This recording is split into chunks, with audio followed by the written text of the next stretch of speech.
O número de ações trabalhistas caiu quase pela metade na Justiça depois da reforma trabalhista. Já são 6 meses em que a nova legislação está em vigor no Brasil. Sobre o assunto, nós vamos conversar com as advogadas trabalhistas Sandra Road e Renata Gabert. Sejam bem-vindas. Obrigada. E você aí de casa pode participar da nossa conversa, se tiver alguma dúvida, 99588-2374, 99588-2374, pelo WhatsApp, mande a sua mensagem de texto. Bom, após 6 meses inteiros com a reforma trabalhista em vigor, né, a gente completou em maio, o número de ações abertas na Justiça registrou queda de 40% nos números acumulados em relação ao mesmo período do ano anterior. Os dados são do Tribunal do Trabalho, tá? Do Tribunal Superior do Trabalho. Qual é a causa dessa diminuição, né, dessa procura à Justiça Trabalhista? Né, vamos tentar interpretar. Um pouco a gente já falou e já especulava no início da reforma. Hoje, o que se esperava está se concretizando? Bom, na verdade, boa noite, em primeiro lugar. Na verdade, eu acho que esse é um comportamento de ser humano, independente de estarmos ou não no litígio. Todo ser humano, em frente a uma mudança, ele se retrai. Então, é o desconhecido, não se sabe como vai se decidir, então era uma coisa absolutamente esperada em função da mudança e do novo, né? Do receio do novo. Sim.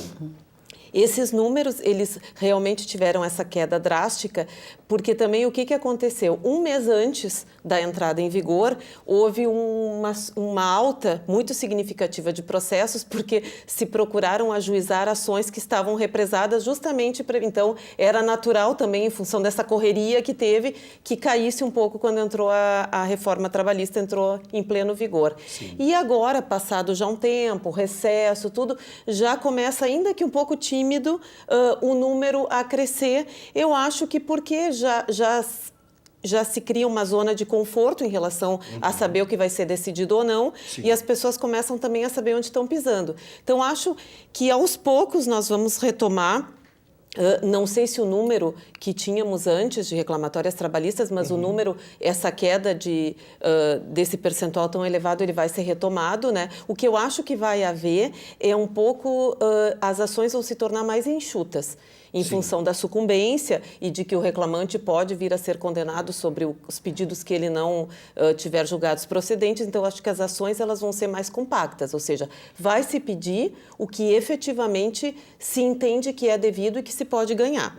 Agora, eu acho que quanto a número de demanda trabalhista, eu acho que ele vai acabar retomando, talvez não aquele número tão elevado que a gente tinha, mas ele vai voltar para um como era antes. A doutora Renata concorda com a doutora Sandra? Complementa? Não, eu complementaria, porque eu assim, não tenho dúvida, né, que a advocacia que atende empregados uma repressão nisso, né? A demanda está reprimida até exatamente no aguardo de como é que os tribunais vão se comportar a respeito dessas alterações que foram feitas. Nesse caso, eu vou acrescentar uma pergunta, doutora Renata, se a senhora acha que esse comportamento de prudência em que a doutora Sandra citou, de que a gente precisa saber onde está pisando, isso emana dos profissionais mesmo, porque a procura, imagino, do trabalhador possa seguir a mesma. Exatamente. Mas o profissional chega e diz, olha, vamos esperar um pouquinho nesse caso, enfim.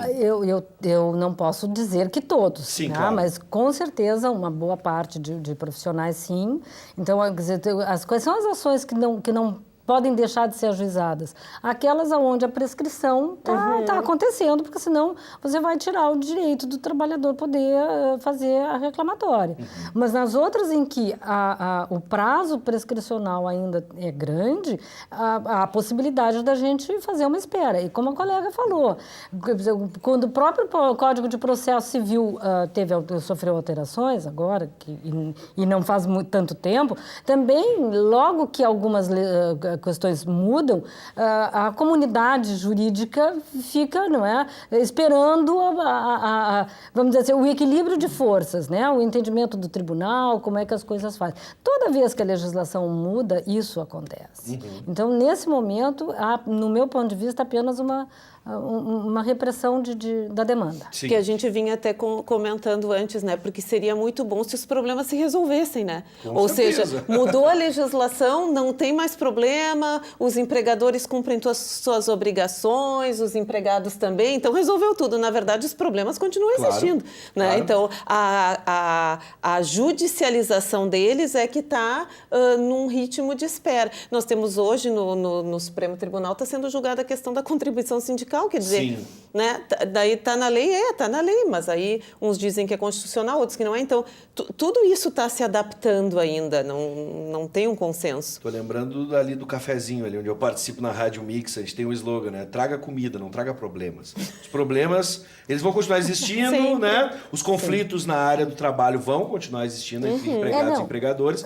Agora, por exemplo, as dúvidas, às vezes são tão básicas que a gente não custa nada a gente relembrar. Por exemplo, o Leandro Nascimento, lá de Viamão, seja bem-vindo, Leandro. Ele pergunta assim, boa noite, a Justiça do Trabalho continua gratuita para a população em geral? E aí que a gente tem que dizer o que é o gratuito e essa mudança que houve agora, especialmente a respeito do empregado, né? De quem vai assumir, após uma decisão, quem vai assumir os honorários ali, os custos do processo. Mas vamos passo a passo aqui. Leandro, a gente vai responder a tua pergunta na sequência. Vamos responder a pergunta do Leandro e depois a gente segue aqui no roteiro. Por favor, doutora Sandra ou doutora Renata, fique à vontade.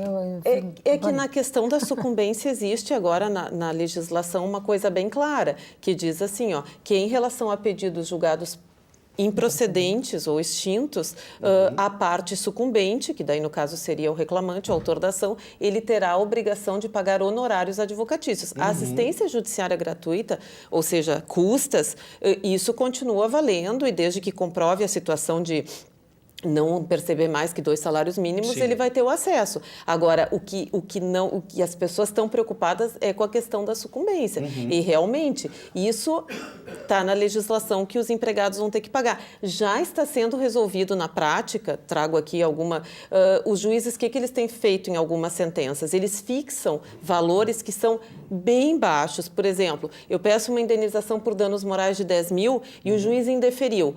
Pela lei, o reclamante teria que pagar os honorários sobre os 10 mil, mas aí o juiz já coloca na sentença. O pedido de letra tal, que a indenização fixo em R$1.000. Então aí já baixa os valores de todos os pedidos e acaba sendo uma coisinha desse tamanho, Sim, né? claro. Então, mas agora se isso vai ser aplicado, em que pese esteja na lei. E a gente vai fazer essa análise agora se isso altera nas relações de poder que estão ali, né? Que estão ali colocadas em jogo. Se isso, de certa forma, não enfraquece um lado da corda. Sem dúvida.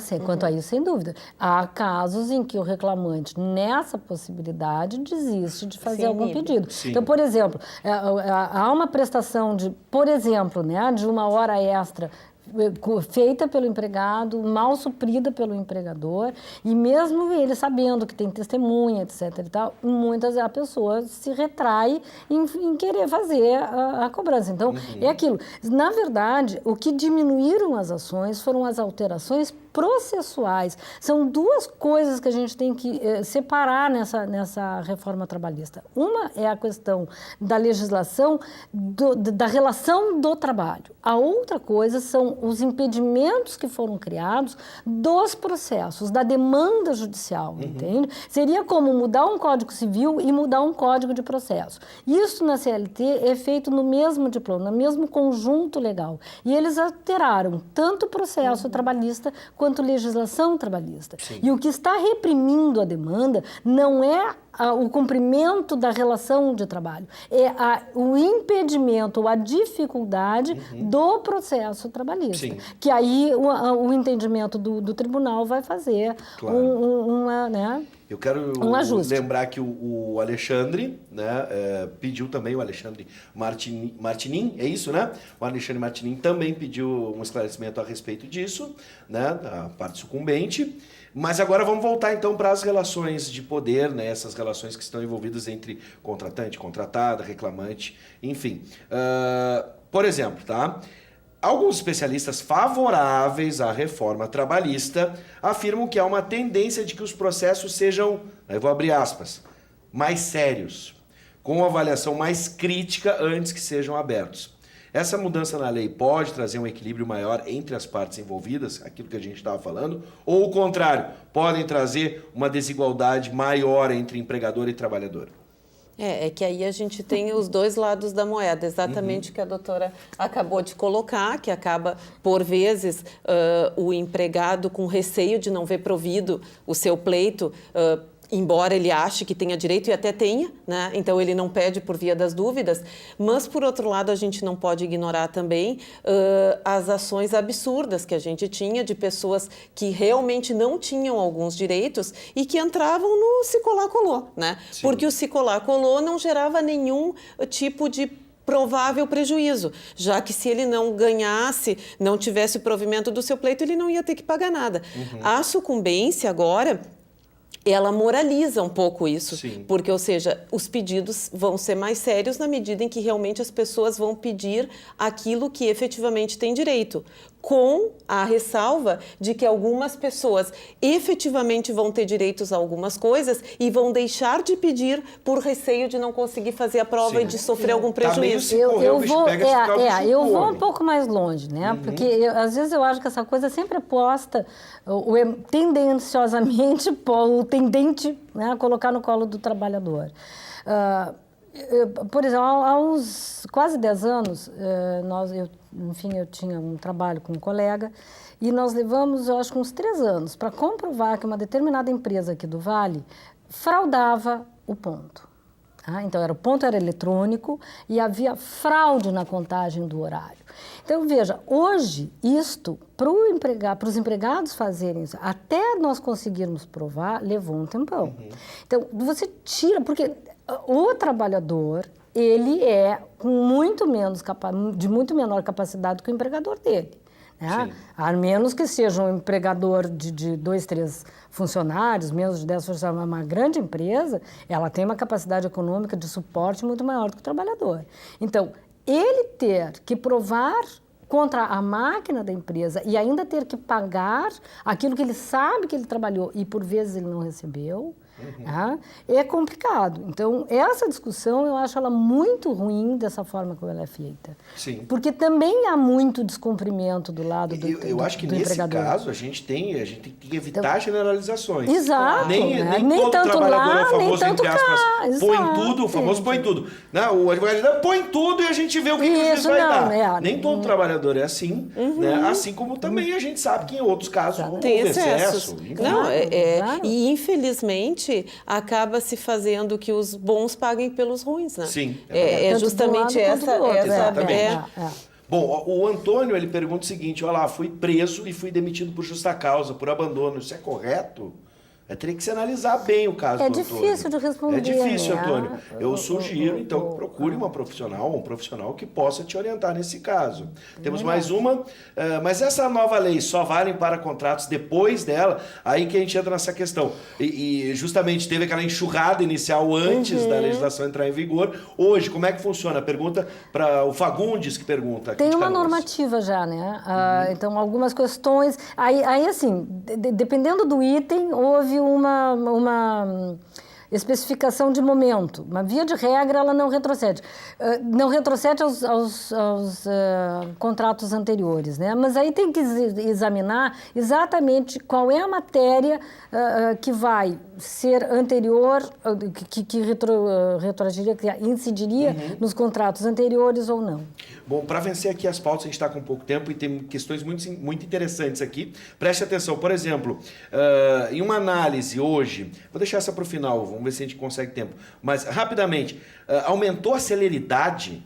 Alguns dados do TST revelam que, ao mesmo tempo em que diminuiu no volume de ações, aumentou a celeridade dos recursos, por exemplo. Tá, mas é que isso aí eu acho que acabou sendo uma coincidência. Nós tivemos o advento do PJE, que é o processo eletrônico. Isso aumentou muito a celeridade. Não vejo uma relação com a nova lei. O que aumentou e realmente aumentou demais, os recursos agora eles são julgados no nosso TRT em 3 meses.